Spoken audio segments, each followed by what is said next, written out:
Bapak Ibu, ini kita sudah mulai on air Mic-nya kembali. boleh dirapikan Kita tahan di meja, dulu. diletakkan saja Siap, di meja, sudah Bapak hadir Ibu. di sini ada Ustadz Erik Yusuf. Assalamualaikum Ustadz. Waalaikumsalam warahmatullahi wabarakatuh. Silakan Ustaz. Seru sekali ya. Ini sebelumnya Bismillah, salatu wassalamu rasulillah wa ala alihi wa ba'du. Salam yang terbaik, salam para malaikat kepada para calon penghuni surga. Assalamualaikum warahmatullahi wabarakatuh. Waalaikumsalam warahmatullahi wabarakatuh. Ini kalau antum tahu pemirsa di rumah ya, ini ada kamera on atau enggak, semuanya ini rame terus gitu ya. Nah inilah permasalahannya. Tapi semua sudah dibahas kayaknya. Karenanya saya ingin begini. Yuk kita kembali ke hati.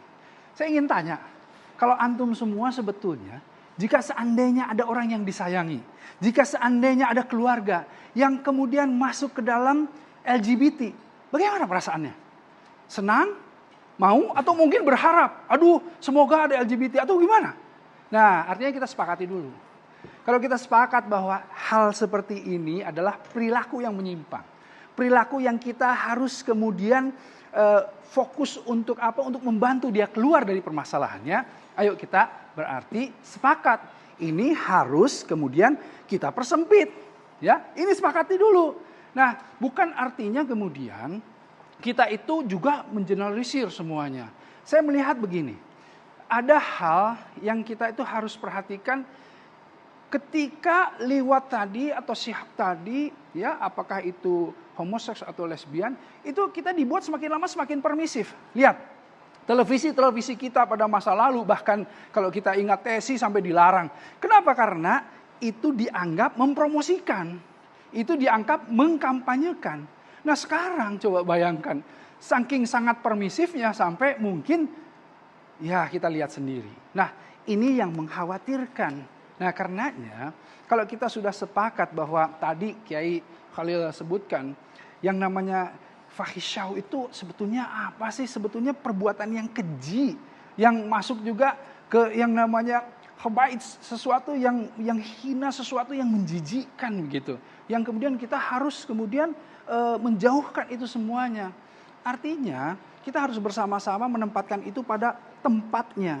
Nah, tapi bukan berarti kemudian orang-orang yang sudah terpapar atau orang-orang yang terkena itu semuanya kemudian kita basmi, bukan itu. Kita kemudian rangkul itu, kita lindungi itu. Tapi ingat, kita lindungi, bukan kita biarkan untuk kemudian mengkampanyekannya. Nah ini yang jadi permasalahan. Jangan atas nama yang namanya apa? Free and equal. Kan ada yang namanya free and equal itu yang kemudian mengkampanyekan ini seakan-akan mengajak orang-orang untuk masuk ke golongan tersebut. Ini kan permasalahan yang serius. Ya, kenapa sampai serius seperti ini? Karena apa? Coba kita lihat, kenapa agama tadi Kiai Khalil dan Ibnu Novel menceritakan atau menjelaskan bahwa kenapa agama itu melakukan tindakan-tindakan preventif. Kemudian ada juga masalah punishment yang sampai punishmentnya yang kemudian motivasi khauf ya, yang diberikan ketakutan, bisa dibunuh langsung atau dilempar dan lain-lain. Itu karena ini kita harus sadari ini merusak. Ini akan kemudian melemahkan generasi, akan depopulisasi, akan melemahkan, merusak kelahiran, akan menghancurkan tatanan kehidupan. Nah ini yang harus kita pahami. Apa kita mau? Apalagi di Indonesia, di rumah kita sendiri, di lingkungan kita sendiri, ini akan rusak. Nah karenanya jangan sampai kita itu membiarkan ini semuanya. Nih, kalau tatanan rusak ini, saya teringat Ibnu Taimiyah ya. Disebutkan bahwa jika seandainya ya, kalau ada yufsiduddin wad dunya ya, allazi yufsiduddin wad dunya, di situ disebutkan apa? Kalau ada orang yang merusak ya, fal adu sa'ilu allazi yufsiduddin wad dunya ya la syai'a aujabu ba'dal iman min daf'ihi. Jadi kalau ada yang merusak segolongan orang ya, yang kemudian merusak apa? Kehidupan beragama, merusak kehidupan kita semuanya gitu.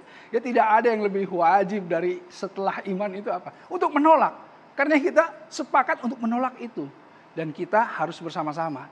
Harus ada yang namanya comprehensive approach bersama-sama semua. Jangan cuma ngandelin pemerintahan juga. Tapi kita semua juga dari rumah-rumah. Awareness-nya harus dihadirkan bahwa kita semuanya harus yakin, harus sadar bahwa sesuatu ini sesuatu yang nanti akan merugikan dan merusak tatanan kehidupan. Bukan hanya di rumah kita, tetapi bangsa ini bahkan dunia ini. Nah karenanya ayo bangkitkan kesadaran itu dan kemudian kita lihat mana yang kemudian kita rangkul, yang kita rawat, yang kita tuntun, yang kita obati. Kemudian mana yang kemudian kita cegah. buatlah sistem amar ma'ruf nahi mungkar. Ini sebuah sistem.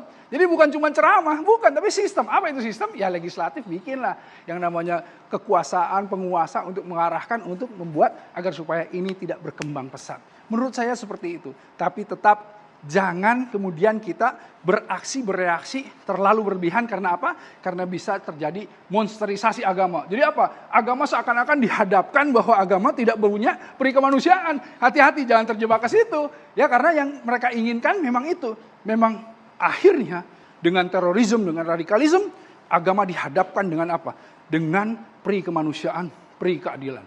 Jangan kita masuk ke situ, kita tampilkan bagaimana secara elegan agama juga kemudian menghadapi kasus ini.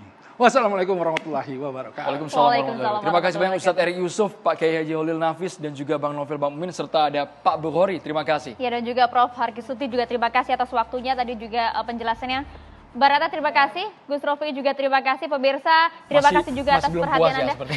Kita tahan dulu, nanti kita buka ruang diskusi lagi. Pemirsa, kita akan jumpa lagi di Catatan Demokrasi minggu depan. Saya Maria Segaf. Dan saya Andromeda Mercury. Terima kasih. Sampai jumpa. Saling bersalaman boleh para narasumber. Boleh kita foto bersama.